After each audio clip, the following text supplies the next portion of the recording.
Introducing the Dutch. Hi, welcome. Today we'll be telling you the story of how the Dutch made an impact on America. We're going to take you way back to September 1609. It all started when Henry Hudson and the Dutch settlers came to America to create the New Netherlands colony, and coincidentally founded the Hudson River while he was in search of the Northwestern Passage to Northwestern Asia. The first Dutch settlement was built in late 1614 on Castle Island near the Hudson River. This would become a trading post called Fort Nassau a few years later after the West India Company was granted a charter that allowed for the first expedition in 1624.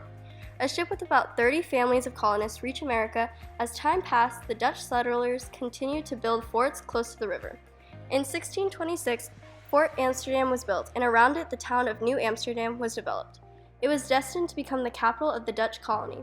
While the Dutch didn't have many permanent settlements, a few forts that they did have were close together for the fur trade, and only about half the residents were actually Dutch, the others being German and French. Now, when it comes to their governmental organization, the Dutch prided themselves with their own devotion of liberty. In the early 17th century, they enjoyed freedoms not recognized elsewhere in Europe, freedom of the press and broad religious toleration. The New Netherlands colony was hardly governed democratically. New Amsterdam was a fortified military outpost controlled by appointees of the West India Company. Neither an elected assembly nor a town council was established. During the 17th century, the Netherlands sent 1 million people overseas to populate and govern their far-flung colonies, but very few made North America their destination. Aside from the 3-year war started by Governor William Kieft, who seized fertile farmland from the nearby Algonquian Indians, the Dutch had established friendly commercial and diplomatic relations with the powerful Iroquois Confederacy. Now let's jump back to Henry Hudson. As we know, he was looking for a northwestern passage to northwestern Asia. But instead, he ran into Native Americans who were willing to trade animal fur for European goods. So essentially, beavers are what made them stay. The fur trade was a huge economic gain for the Dutch, and in their eyes, the New Netherlands colony wasn't started for growth through settlements, but as the way to exploit. Although this led to great dependence on the Europeans, in the early 17th century, the Netherlands dominated international commerce. Amsterdam was Europe's foremost shipping and banking company. Europe was receiving their fur, the natives were receiving European goods, and the Dutch had entered an age of rapid accumulating wealth. Let's move on to religion. Since the 16th century, at the start of the Protestant Reformation, the Dutch followed the teachings and beliefs of John Calvin and Martin Luther. Both of these religious influencers believed that salvation is something that could only be reached through the divinity and grace of God, and not by your acts or the loyalty a king or bishop says you have. This belief became very popular, and the majority of the Dutch were Protestant Calvinists.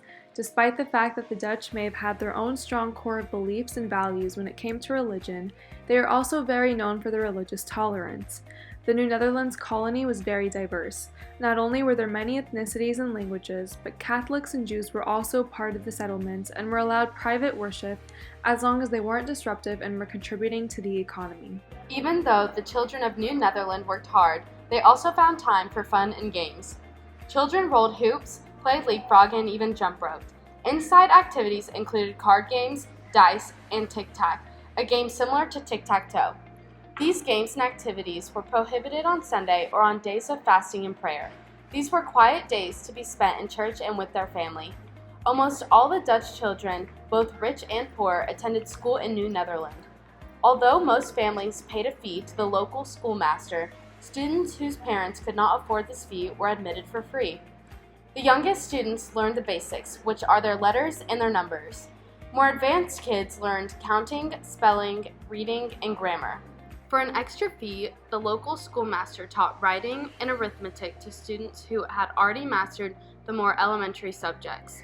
Unlike other Europeans, the Dutch believed that girls, as well as boys, should learn these skills. Children in New Netherland were also taught proper values and good manners. At school, students studied the Bible and memorized the teachings of the Dutch Reformed Church. They were also required to follow an awful lot of rules.